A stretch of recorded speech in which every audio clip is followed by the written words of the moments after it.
नमस्कार दोस्तों, स्वागत है आप सभी का एक नई वीडियो के साथ। और आज की इस वीडियो में आप सभी के लिए स्कूल से जुड़ी हुई कुछ नई नई जानकारियां, कुछ नए नए अपडेट है वो लेकर आए हैं। तो चलिए सबसे पहले आपको बता देता हूं कि आज इस वीडियो के अंदर मैं आपको कौन कौन से नए नए अपडेट के बारे में वो बताने वाला हूं। दोस्तों, शिक्षा विभाग की ओर से एक बड़ी खबर है वो निकल के आ रही है। अब जो स्कूलें हैं वो 31 मार्च तक वो बंद रहेंगे। इसके अलावा शिक्षा विभाग ने विद्यार्थियों के सिलेबस में 48% की है वो कटौती कर दी गई है। इसके अलावा बोर्ड कक्षाओं के विद्यार्थियों के जो प्रवेश पत्र वो डिजिटल होंगे जारी।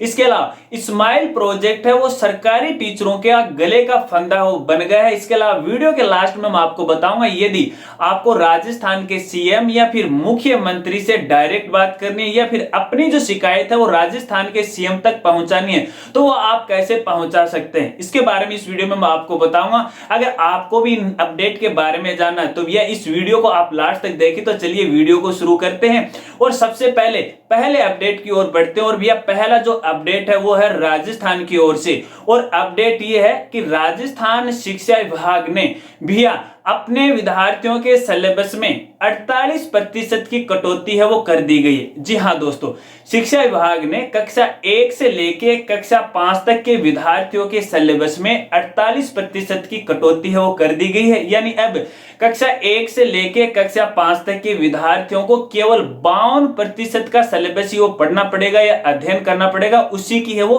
परीक्षा देनी होगी। दोस्तों, मैंने आपको पिछली वीडियो में बताया था कि बीकानेर निदेशालय और राजस्थान सरकार के बीच में 3 दिसंबर को एक बैठक आयोजित होगी। उसी बैठक में ये अहम फैसला है वो लिया गया है, जिसके अंदर कक्षा 1 से लेके 5 तक के विद्यार्थियों के सिलेबस में है वो कटौती कर दी गई है। दोस्तों, अगर आपको ये सिलेबस डाउनलोड करना है और आपको ये पता लगाना है कि कक्षा 1 से लेके 5 तक के विद्यार्थियों के सिलेबस में कौन कौन से चैप्टर या कौन कौन से अध्यायों को कटौती की है या फिर कौन कौन से पार्ट हैं वो हटाए गए, तो भैया आप हमारी वेबसाइट पे विजिट कर सकते हो और वहां पर कक्षा 5वीं और 8वीं डॉक्यूमेंट वाले ऑप्शन में जाकर के नया जो सिलेबस है वो कक्षा 1 से लेके 8 तक है वो डाउनलोड कर सकते हैं। क्योंकि यहाँ पे कक्षा 1 से लेके 5 तक के सिलेबस में 48% की कटौती की गई है और कक्षा 1 से लेके 8 तक नया जो सिलेबस है वो जारी किया गया। और दोस्तों, यहाँ पर आपको एक विशेष जानकारी देना चाहूंगा। देखिए, अभी तक जो सिलेबस में कटौती की गई है वो केवल कक्षा 1 से लेके 5 तक के सिलेबस में ही 48% की कटौती की गई है। इसके अलावा किसी भी कक्षा के सिलेबस में वो 48% की कटौती नहीं की गई। यहाँ पर माध्यमिक शिक्षा बोर्ड अजमेर के द्वारा जो बोर्ड कक्षा यानी कक्षा 10 व कक्षा 12 उनमें पहले से ही 40% की है वो कटौती कर दी गई थी। अभी तक वहां पर नया जो सिलेबस है वो भी डाल दिया गया, लेकिन अभी फिलहाल सुनने में ऐसा आ रहा है कि जो बोर्ड कक्षाओं के सिलेबस में है उसमें भी 50% की कटौती होने वाली है, लेकिन अभी तक हुई नहीं है। अगर इसके बारे में कोई नई जानकारी आएगी तो आगे की वीडियो में मैं आपको बताता रहूंगा। चलिए अगली अपडेट की बात करते हैं। और भैया अगला जो अपडेट है वो सीबीएसई बोर्ड से निकल के आ रहा है। और अपडेट ये है कि सीबीएसई बोर्ड के द्वारा अपने बोर्ड विद्यार्थियों के लिए यानी कक्षा 10 व कक्षा 12 बोर्ड विद्यार्थियों के लिए जो प्रवेश पत्र है वो डिजिटल जारी करने वाला। जी हाँ दोस्तों, यहाँ पर सीबीएसई बोर्ड ने अपनी पूरी तैयारी कर ली है। अब की बार जो परीक्षा 2021 की होगी, जिसमें कक्षा 10 व कक्षा 12 के जो बोर्ड विद्यार्थी हैं उनके जो प्रवेश पत्र है वो डिजिटल है वो जारी करेगा। यहाँ पे सीबीएसई ने पूरी तैयारी कर ली है कि इस बार जो बोर्ड विद्यार्थियों के जो डिजिटल प्रवेश पत्र है वो डायरेक्ट स्कूल की आईडी पे है वो भेजे जाएंगे और स्कूल के द्वारा अपनी वेबसाइट पे अपलोड किए जाएंगे, जहां से डायरेक्टली जो स्टूडेंट है अपने जो प्रवेश पत्र है वो डाउनलोड कर सकते हैं। स्टूडेंट को स्कूल में व्यक्तिगत वो नहीं जाना पड़ेगा और प्रवेश पत्र के ऊपर जो प्रिंसिपल की है वो डिजिटल हस्ताक्षर होंगे, डिजिटल जो सिग्नेचर है वो होंगे। यहाँ पर मैनुअली जो सिग्नेचर है अब की बार वो नहीं करवाने पड़ेंगे। तो यहाँ पे सीबीएसई बोर्ड के द्वारा ये बड़ा फैसला है वो इस बार परीक्षाओं के लिए ले लिया गया है। दोस्तों, मुझे ये बताना कि माध्यमिक शिक्षा बोर्ड अजमेर के द्वारा भी इस बार परीक्षा में विद्यार्थियों को डिजिटल प्रवेश पत्र देना चाहिए या नहीं देना चाहिए, कमेंट में अपनी राय है वो जरूर बताना। चलिए अगले अपडेट की बात करते हैं। और भैया अगला जो अपडेट निकल के आ रहा है भैया वो सरकारी टीचरों से निकल के आ रहा है राजस्थान से। और अपडेट है भैया स्माइल प्रोजेक्ट को लेकर के। देखिए, आपकी जानकारी के लिए बता दूं कि स्माइल जो प्रोजेक्ट है वो राजस्थान की जो गवर्नमेंट स्कूल है उसमें गवर्नमेंट स्कूल स्कूल के अंदर पढ़ने वाले जो स्टूडेंट हैं उनको ऑनलाइन टीचिंग या ऑनलाइन पढ़ाई की व्यवस्था करता है। तो ऐसे में जो गवर्नमेंट टीचर है वो स्माइल प्रोजेक्ट के तहत अपने स्टूडेंट को ऑनलाइन पढ़ाई है वो करवाते हैं। लेकिन यही जो स्माइल प्रोजेक्ट है वो गवर्नमेंट टीचर के गले का फंदा है वो बन गया है। गवर्नमेंट जो टीचर हैं वो समस्या में फंस गए। वो समस्या में कैसे फंस गए? देखिए, यहाँ पे शिक्षा विभाग के द्वारा एक नया आदेश आया। उस आदेश में ये कहा गया है कि जो गवर्नमेंट टीचर हैं वो स्माइल प्रोजेक्ट के तहत जो गवर्नमेंट स्कूल के अंदर पढ़ने वाले जो विद्यार्थी हैं उनके घर घर जा करके उनकी पढ़ाई चेक करेंगे कि उसने क्या होमवर्क किया है या नहीं किया। अगर नहीं किया है तो उन्हें करवाना है। अगर होमवर्क कर लिया है तो भैया उसको ऑनलाइन शिक्षा विभाग की वेबसाइट पे है वो अपलोड करना होगा। तो ऐसे में यहाँ पे जो गवर्नमेंट जो टीचर हैं भैया समस्या में फंस गए।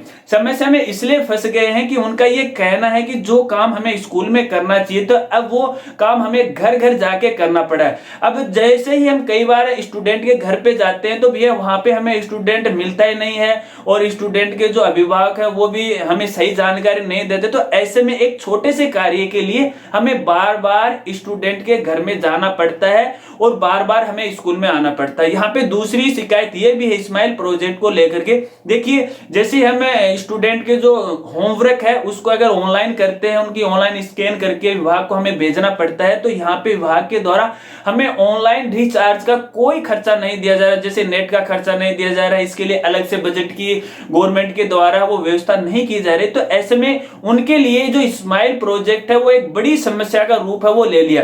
अगर आप भी गवर्नमेंट टीचर हैं और आपको भी ऐसा लगता है कि हाँ यार इस स्माइल प्रोजेक्ट की वजह से हमें बेवजह वो परेशानी हो रही है, तो आप भी जो अपने राय है वो कमेंट में दे सकते हैं। हालांकि मैं आपकी कहीं पे शिकायत वो नहीं करने वाला हूं, क्योंकि मेरे आसपास पड़ोस ऐसे काफी सारे गवर्नमेंट टीचर हैं जो इस प्रोजेक्ट से काफी समस्या में फंस गए। उनका ये कहना है कि यार हमारा काम स्कूल में रहने का, हम स्कूल में पढ़ा सकते हैं, लेकिन ये घर घर का क्या मामला है। दोस्तों, आप भी मुझे बताना, क्या इस तरह से सरकार का जो नया फैसला है, क्या स्टूडेंट को घर घर जाके पढ़ाना, उसका होमवर्क चेक करना, उसे गृह कार्य करवाना, ये गवर्नमेंट टीचर के लिए कितना सही है, कितना गलत है, कमेंट में अपनी राय वो जरूर बताना। चलिए अगले अपडेट की तरफ बढ़ते हैं। और भैया अगला जो अपडेट है वो आज की वीडियो का सबसे बड़ा अपडेट है और इस अपडेट के जानने के लिए आप भी बेताब हैं। और अपडेट ये है भैया शिक्षा विभाग की ओर से अब 31 मार्च तक हैं वो स्कूलें बंद होने वाली हैं भैया। जी हाँ दोस्तों, आप बिल्कुल सही सुन रहे हो, लेकिन ये पूरे भारत के सभी राज्यों पर लागू नहीं है। ये केवल दिल्ली और मध्य प्रदेश की जो राज्य सरकार है उन्होंने फैसला लिया है कि भी 31 मार्च 2021 तक कक्षा 1 से लेके कक्षा 8 तक की विद्यार्थियों के जो स्कूल है वो पूरी तरह से बंद रहेंगे और इन विद्यार्थियों की कोई भी एग्जाम वो नहीं होने वाली है। केवल प्रोजेक्ट कार्य के आधार पर इन विद्यार्थियों को आगामी कक्षा में है वो प्रमोट किया जाएगा, क्रमोन्नत है वो किया जाएगा। तो ऐसे में दिल्ली सरकार और मध्य प्रदेश की सरकार के द्वारा ये बड़ा फैसला ले लिया गया है कि अब कक्षा 1 से लेके 8 तक विद्यार्थियों को है वो 31 मार्च 2021 तक स्कूल जाने की कोई आवश्यकता नहीं। लेकिन यहाँ पर भी इन राज्य सरकारों के द्वारा ये कहा गया है कि जो बोर्ड कक्षाएं यानी कक्षा 10 व कक्षा 12 के जो विद्यार्थी हैं उनकी जो बोर्ड परीक्षाएं वो 100% होंगी। इन विद्यार्थियों को बिना परीक्षा के आगामी कक्षा में वो प्रमोट नहीं किया जाएगा। तो यहाँ दोस्तों मुझे एक बात आपको ये बताने, क्या राजस्थान के अंदर भी इस तरह से कक्षा 1 से लेके 8 तक हैं विद्यार्थियों की स्कूलें वो बंद कर देनी चाहिए या नहीं कर देनी चाहिए? कमेंट में वो अपनी राय मुझे जरूर बताना। इसके अलावा एक जानकारी आपको देना चाहूंगा। देखिए, राजस्थान का जो अभिभावक संघ है, जो संस्था है, वो राजस्थान सरकार से ये मांग कर रही है कि जब देश के बड़े बड़े राज्यों के द्वारा 1 से लेके 8 तक की कक्षाएं पूरी तरह से बंद कर दी गई हैं, तो क्या राजस्थान में 1 से लेके 8 तक राज्य सरकार है वो कक्षाएं पूरी तरह से बंद नहीं कर सकती? क्योंकि वैसे भी तो स्कूलें ओपन नहीं हो रही हैं और समय वो बहुत थोड़ा बचा है और सिलेबस भी है वो विद्यार्थियों के लिए बड़ा है। तो ऐसे में ये विद्यार्थी ना तो पढ़ पा रहे हैं, इसलिए उनकी जो मानसिक जो चिंतन सोचने की जो समस्या है वो ज्यादा हो रही है ऐसे में। तो यहाँ के जो राजस्थान का जो अभिभावक संघ है वो अपनी राजस्थान सरकार से मांग कर रहा है कि भी जो स्कूलें हैं वो नहीं लगनी चाहिए कक्षा 1 से लेके 8 तक की। तो दोस्तों आपको ये बताना है कि राजस्थान में ऐसा होना चाहिए या नहीं होना चाहिए। कहने का मतलब 1 से लेके 8 तक जो कक्षाएं हैं वो लगनी चाहिए नहीं लगनी चाहिए। जैसे आप सभी को पता है कि 31 दिसंबर 2020 तक तो वैसे ही स्कूलें बंद होने का आदेश है। अभी जनवरी, फरवरी, मार्च समय बचा कितना है, तो ऐसे में ये बड़ी समस्या आ गई है। आपकी क्या राय है कमेंट में मुझे जरूर बताना। चलिए अगले अपडेट की तरफ बढ़ते हैं। और भैया अगला जो अपडेट है वो आपके लिए है, आम जनता के लिए। और अपडेट ये है, अगर आप राजस्थान के सीएम या फिर मुख्यमंत्री से डायरेक्ट बात करना चाहते हैं, या फिर आपकी कोई समस्या है या फिर आपकी कोई शिकायत है वो डायरेक्ट राजस्थान के सीएम तक अगर आप पहुंचाना चाहते हैं, तो भैया यहाँ पे राजस्थान सीएम के द्वारा एक नई मेल आईडी है वो जारी की गई है। उस मेल आईडी पे आप अपनी संबंधी जो समस्या है वो डायरेक्ट मुख्यमंत्री तक है वो पहुंचा सकते हैं और अपनी समस्या का समाधान वो करवा सकते हैं। उन मेल को खुद अपने जो सीएम महोदय हैं उनको अध्ययन करेंगे, आपकी समस्याओं को जानेंगे और कोशिश करेंगे कि आपकी जो समस्या उनका समाधान है वो जल्दी से हो जाए। अगर आप भी अपनी शिकायत करना चाहते हैं तो भैया जो मेल आईडी मैं आपको स्क्रीन पे दिखा रहा हूं या फिर मैं आपको बता भी दूंगा कि मेल जो आईडी है वो है write2cm@rajasthan.gov.in। इस मेल आईडी पे आप मेल कर सकते हैं और अपनी समस्या को डायरेक्ट सीएम महोदय तक वो पहुंचा सकते हैं। लेकिन मैं साथियों यहाँ पे एक बात और कहना चाहूंगा, देखिए इस तरह से ऑनलाइन पोर्टल पर आम जन की अगर जनता सरकार सुनती है समय पर, क्या उन ऐसी शिकायतें अगर होती हैं फिर ऐसी समस्या उन तक पहुंचती हैं, तो क्या राज्य सरकार के द्वारा इन समस्याओं का समाधान समय पर कर दिया जाता है या नहीं किया जाता है, राय अपनी देना। क्योंकि मैं आपको कहूंगा कि ऐसे भी बहुत सारे ऐसे पोर्टल पहले शुरू किए गए थे, जिसमें मैं केवल यहाँ पे राजस्थान सरकार की बात नहीं कर रहा हूं, अपने पूरे देश की सरकार की बात कर रहा हूं, जिसके अंदर आम जनता के लिए पोर्टल है वो बनाए गए थे, यानी वेबसाइट है वो बनाई गई थी, जिसमें संबंधित जो लोग हैं वो अपनी समस्या वो डायरेक्ट सरकार तक पहुंचा सकते हैं। लेकिन भैया मैंने भी कई बार ऐसी शिकायतें की लेकिन उनका रिप्लाई आज तक ही नहीं है।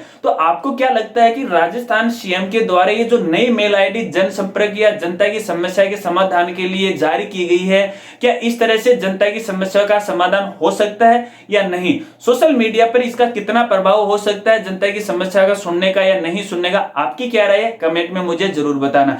तो दोस्तों आज के तो बस यही अपडेट थे जो मैं आपको बताना चाहता हूं। तो आप मुझे बताना कमेंट में कि आज की वीडियो के अंदर जो भी मैंने आपको अपडेट बताए उनमें सबसे अच्छा अपडेट आपको कौन सा लगा और सबसे बुरा अपडेट है वो कौन सा लगा। कमेंट है वो आप जरूर करते जाइएगा और वीडियो को ज्यादा से ज्यादा शेयर कीजिएगा अपने स्कूल साथियों में, अपने स्टूडेंट में, अपने एजुकेशन ग्रुप में, ताकि लोगों तक भी ये जानकारी है वो पहुंच जाए। और चैनल पे नए हो तो चैनल जरूर सब्सक्राइब करना और सब्सक्राइब करने के बेल आइकन है वो जरूर दबाना। तो मिलते हैं फ्रेंड्स अगली एक नई वीडियो के साथ, तब तक के लिए जय हिंद, जय भारत।